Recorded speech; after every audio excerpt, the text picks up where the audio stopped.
आखी है। काजर केरी कोठरी बुड़ता है संसार, बलिहारी तेहि पुरुष की जो पैठी के निकरन हार। सदगुरु कहते हैं इस संसार में आकर मानो हर आदमी माया के कुंड में डूबता है, बुड़ता है संसार। संसार में आदमी जो है माया के कुंड में डूबता है। सदगुरु कहते हैं कि मैं उस व्यक्ति पर न्यौछावर हूँ जो उसमें डूबकर भी इससे निकल जाता है, जो पैठी के निकरन हार। जीव शरीर धारण करता है, जन्म लेता है और धीरे धीरे संसार के विषय विकार उनको लगते जाते हैं। जितने दिन बीतते हैं वह निरंतर माया में डूबता जाता है। बालक, किशोर, जवान, अधेड़ तथा वृद्ध जो भी उससे मिलते हैं वे प्रायः दुर्व्यसन, विषय वासना एवं मोह के पाठ पढ़ाते हैं। उसे नए नए दुर्गुण और बुराइयां सिखाते हैं। इस संसार में प्रवेश करना क्या है?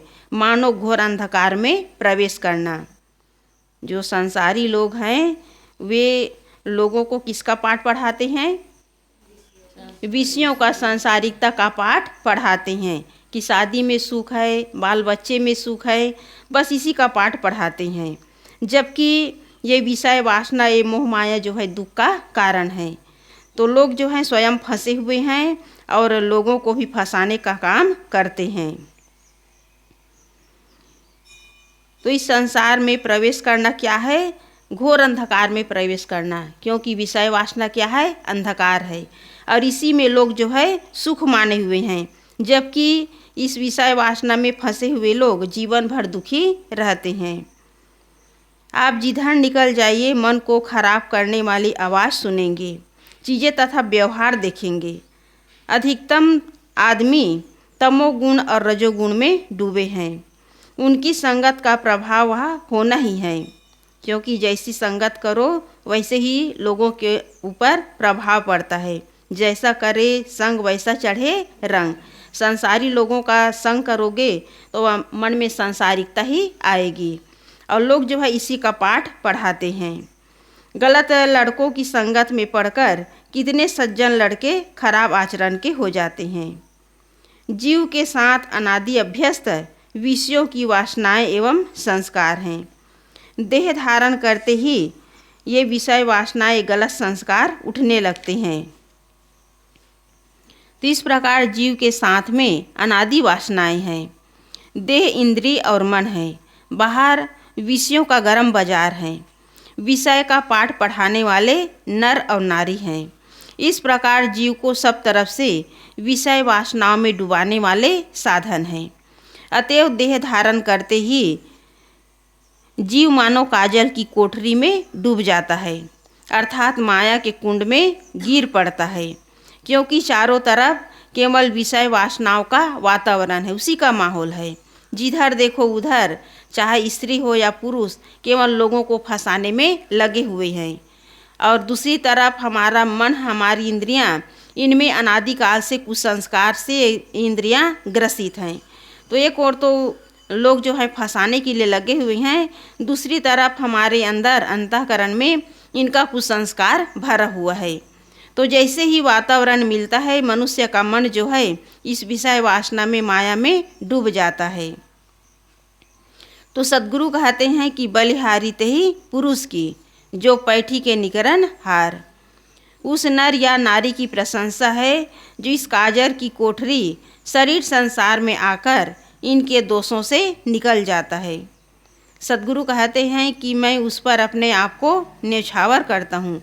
मैं उस पर कुर्बान हूँ जो कालिक भरे संसार में आकर अपने आप को निकाल लेता है।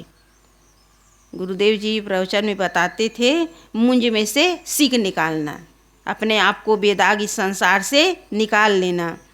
और जो इस प्रकार अपने आप को बेदाग निकाल लेता है, सदगुरु कहते हैं कि मैं उस पर न्यौछावर हूँ, उसकी प्रशंसा है। और ऐसे लोग जो हैं अपने आप को दुखों से ऊपर उठा लेता है। इस संसार को किसका उदाहरण दिए हैं? जैसे काजल की कोठरी में कोई जाए तो उसके शरीर में काजल का दाग लग ही जाता है। उसी प्रकार ये संसार जो है काजल की कोठरी है। इसमें कोई भी आदमी बेदाग नहीं निकल सकता। उसके शरीर में कहीं न कहीं दाग लग ही जाता है। बलिहारी तही पुरुष की में पुरुष शब्द स्त्री पुरुष वाला पुरुष नहीं है, किंतु यहाँ सद्गुरु कहते हैं पूरी सेते पुरुषः, अर्थात जो शरीर रूपी पूर में सोता है। और वह पुरुष कौन है? चेतन। वह पुरुष है चेतन।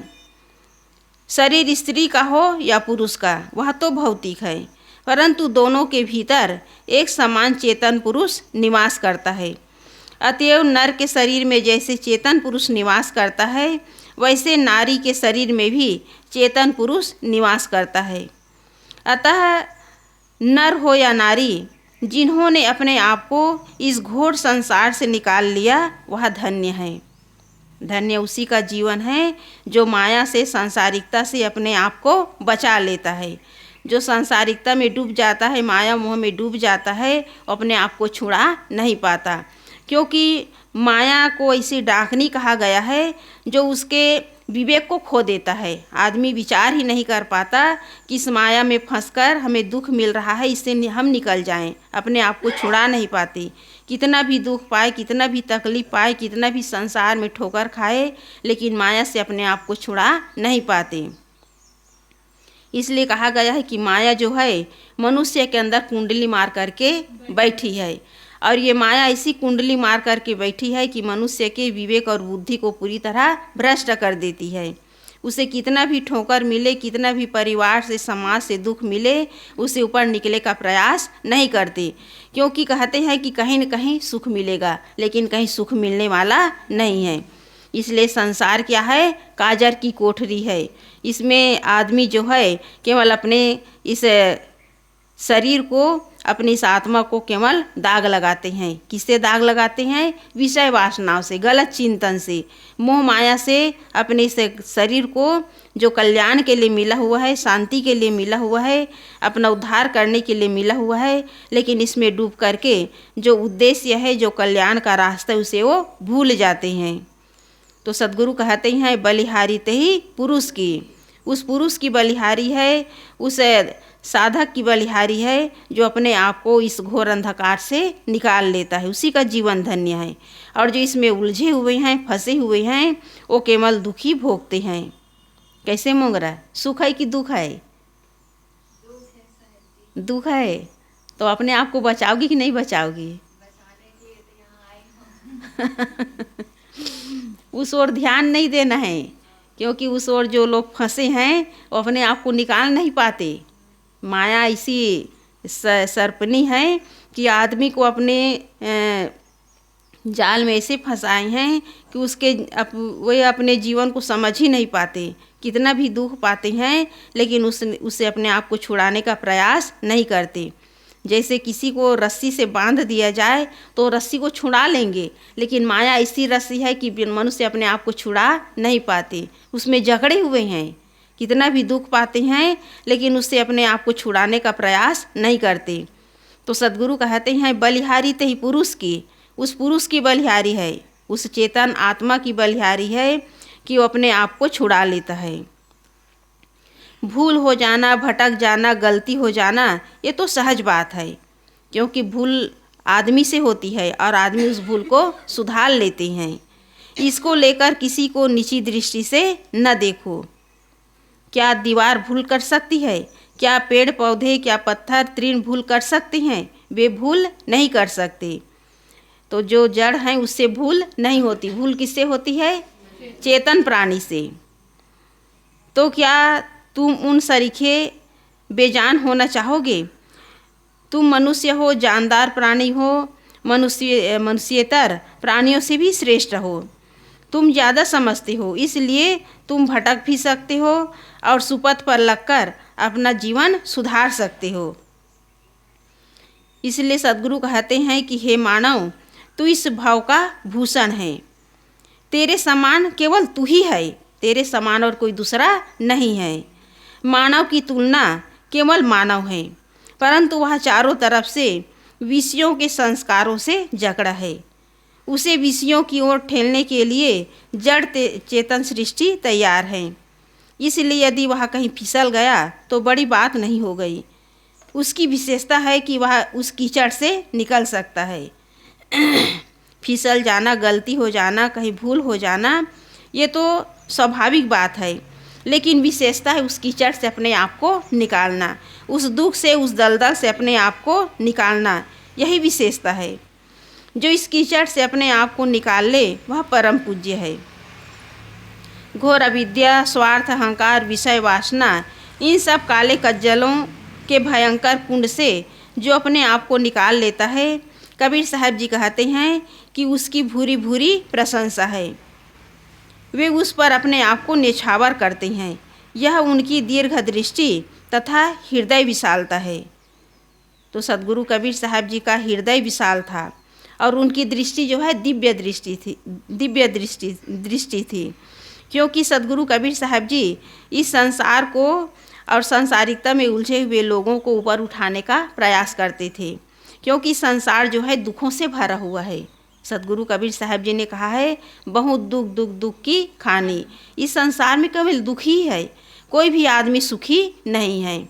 शरीर रोग का घर है और जो भी प्राणी पदार्थ हम मिले हुए हैं सब छूट रहे हैं, और इसी छूटने वाली चीज़ों के पीछे, छूटने वाले लोगों के पीछे लोग मोह माया करके उसके वियोग में दुखी होते हैं, जबकि छूटना निश्चित है। ये शरीर भी छूटेगा, जितने भी संबंध है सब छूटेगा, और इन्हीं में मोह करके मनुष्य जो है, जो अनमोल समय शांति के लिए मिला हुआ है, कल्याण के लिए मिला हुआ है, इसे विषय वासनाओं में खत्म कर डालते हैं और अपने हाथ में मिला हुआ सुनहरा अवसर केवल विषय वासनाओं में ही समाप्त हो जाता है।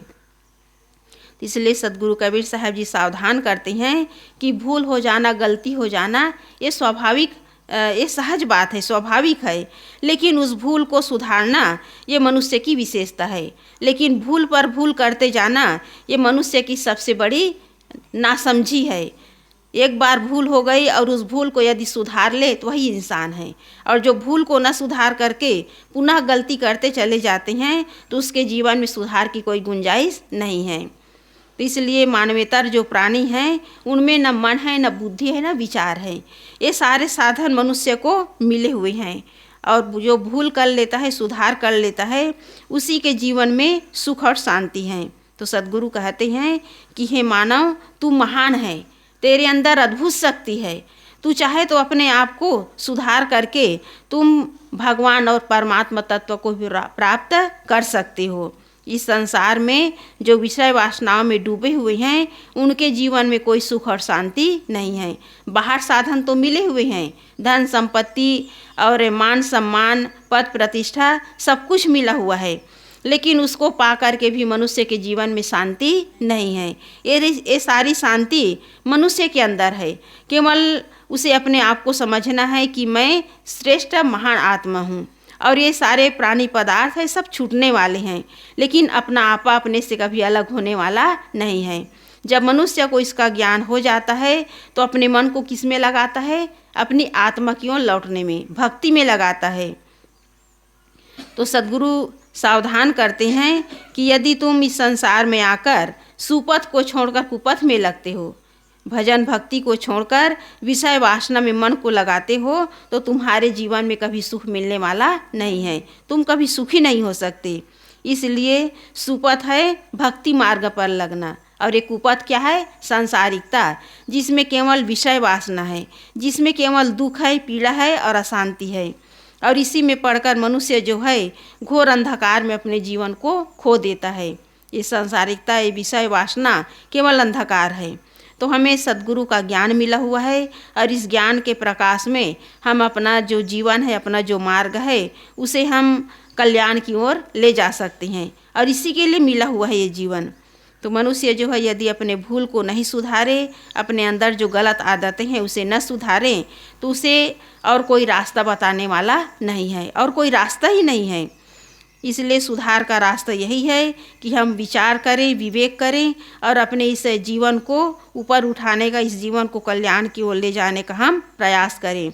क्योंकि यहाँ सद्गुरु बता रहे हैं कि हे मानव, तू इस भाव का भूषण है। इस भाव का भूषण, इस संसार का भूषण मनुष्य ही है, और उसके अंदर अनंत संभावनाएं हैं। इसलिए वह कुसंस्कारों को हटा करके अपने अंदर सद्गुणों और सदाचारों को यदि जीवन में ग्रहण कर ले, सही संस्कार बना ले, तो अपने आप को इस कीचड़ से, इस दलदल से अपने आप को निकाल सकते हैं।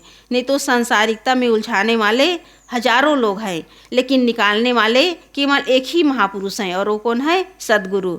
सद्गुरु ही हमें इस भवसागर से, इस कीचड़ से, इस दुख से हमको छुड़ा सकते हैं। तो सद्गुरु कबीर साहब जी हमें सावधान कर रहे हैं कि तुम अपने आप को बचा करके अपने जीवन को तुम सुधार सकते हो। नहीं तो जो इस कीचड़ में फंसा हुआ है वो केवल इसमें धंसता चला जाता है, वो निकल नहीं पाता। अगली साखी है, काजर ही की कोठरी, काजर ही का कोट, तोंदी कारी न भई, रहा सो ओट ही ओट। सद्गुरु कहते हैं कि यह शरीर मानव मलिनता की कोठरी तथा संसार मलिनता का किला है, परंतु इनसे निकलने वाला पुरुष सत्संग तथा साधना का सहारा लेकर रहता है।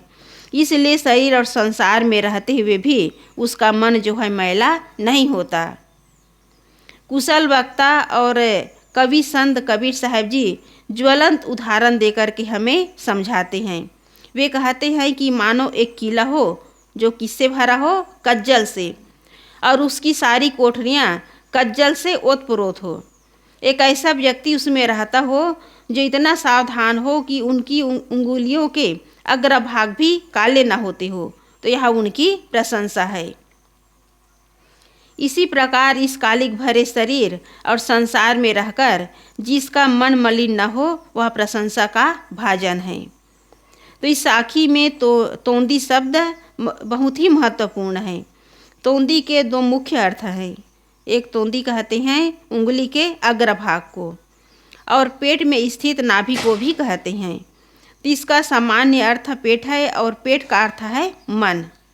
गांव के लोग किसी का मन मैला देखकर कहते हैं कि भैया वे बात चाहे जितनी साफ करे, किंतु उसका पेट काला है। इसका अर्थ यह नहीं कि उसका मन मैला है, उदाहरण में उसका यही अर्थ है कि उसका मन मैला है। उदाहरण में तोंदी का अर्थ उंगलियों के अग्रभाग है, और सिद्धांत में मन है। कज्जल भरी कोठरी और किला में रहकर इतनी सावधानी बरती जाए कि हाथ की उंगलियों के अग्रभाग भी मैले न हो, तो उनकी सावधानी का यही फल है। यहाँ सद्गुरु कबीर साहब जी कह रहे हैं कि काजल की कोठरी और उस किले में रह कर के भी जो सावधानी पूर्वक साधना करता है, उसका मन कभी मैला नहीं होता, और उसी की प्रशंसा है। इसी प्रकार मलिनता भरे शरीर और संसार में रहकर ऐसी सावधानी बरती जाए कि मन मैला न हो, तो यह उस व्यक्ति की परम जागरूकता का फल है। सद्गुरु कहते हैं कि ऐसा साधक रहा सो ओट ही ओट, आड़ा आधार और सहारा लेकर के रहता है। ऐसा साधक जो है सदैव जागरूक रहता है, सतर्क रहता है। सज्जनों और संतों की संगत, सद्ग्रंथों का अध्ययन, चिंतन, विवेक, ध्यान, समाधि और निरंतर सावधानी, इन सब का सहारा लेकर के जो साधक रहता है उसका मन कभी मलिन नहीं होता। मन माया से सावधान सद्गुरु कबीर साहब जी इस साखी में दो बातें बताते हैं। पहली बात है माया का प्रबलता, और दूसरा उससे बचने के सबल साधन। ये संसार माया से भरा हुआ है, लेकिन उससे बचने के लिए क्या क्या साधन बताए हैं? संतों की संगत, सद्ग्रंथों का अध्ययन, चिंतन, विवेक, ध्यान, समाधि और निरंतर सावधानी। इसका सहारा लेकर मनुष्य जो है अपने मन को शुद्ध कर सकता है, उसका मन कभी मलिन नहीं होगा। वे कहते हैं कि यह सच है कि शरीर और संसार कज्जल की कोठरी और किला के समान मलिनता के प्रबल कारण हैं, परंतु यह उतना ही सच है कि उनसे बेदाग बचने के लिए सबल साधन है। और जो भी इसका आधार लेकर जीवन भर रहता है वह निर्मल जीवन व्यतीत करता है। जो सत्संग और साधना की ओट न लेगा, सहारा न लेगा, आधार न लेगा, वह संसार सागर में डूब जाएगा। माया की प्रबलता प्रत्यक्ष है। जो असावधानी बरतेगा, कुसंग करेगा और सत्संग तथा साधन का त्याग करेगा, उसके फिसलने में देरी नहीं लगेगी। परंतु जो अच्छी संगत का आधार लेगा, सत्संग में रमेगा, सद्ग्रंथों का सदैव स्वाध्याय करेगा, सेवा परायण होगा, समय समय से ध्यान और समाधि का अभ्यास करेगा, मन इंद्रियों तथा संसार के माया जाल से सावधान रहेगा, निस्वरूप का विवेक तथा चिंतन करेगा और इस प्रकार जो अपने सारे समय और जीवन के प्रत्येक क्षण को पर सेवा और निस्संयम में लगाएगा, वह मोह माया में कभी भूलेगा नहीं। उसका मन विकारग्रस्त नहीं होगा। इस संसार में मलिनता के अवश्य कारण है, परंतु उससे बचे रहने के लिए प्रबल अवलंबन है। अतएव साधक को चाहिए कि वह सत्संग और साधना का अवलंब लेकर निर्मल जीवन व्यतीत करे। स्वरूप बोध पूर्वक सर्वथा निर्दोषता की स्थिति ही दुख से परे मोक्ष अवस्था है। निर्मल मन ही परम शांति का भंडार होता है। तो यहाँ सद्गुरु कबीर साहब जी साधकों को सावधान करते हैं कि जिसका मन जितना निर्मल होगा, जिसका मन जितना पवित्र होगा, उसके अंदर उतनी ही शांति है। नहीं तो इस संसार में लोग जो है अपने मन को मलिन करके केवल अशांति में जीवन जीते हैं। तो इस मन को निर्मल बनाने के लिए सद्गुरु कबीर साहब जी आधार बताए हैं कि सत्संग में मन को रमाना, सद्ग्रंथों का अध्ययन करना और सबसे बड़ी बात है सेवा परायण होना। जो जितना सेवा करेगा उसका मन जो है उतना ही निर्मल होगा, क्योंकि सेवा करने से ही अहंकार का विसर्जन होता है। अहंकारी आदमी सेवा नहीं कर सकता। इसलिए मुख्य बात है सेवा करते हुए और ध्यान समाधि करते हुए अपने मन इंद्रियों को संयमित करते हुए सावधानी पूर्वक जीवन जीना, साधना करना। और जो अपने मन को निर्मल बनाएगा उसी के जीवन में सुख और शांति है। नहीं तो संसार दुखों से भरा हुआ है। यहाँ मोक्ष का कोई आधार नहीं है संसार में।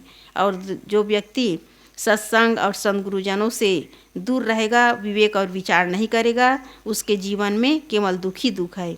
इसलिए दूसरों की सेवा और अपने साथ संयम का बर्ताव यही मोह माया से ऊपर उठने का साधन है। बोलिए सद्गुरुदेव की जय।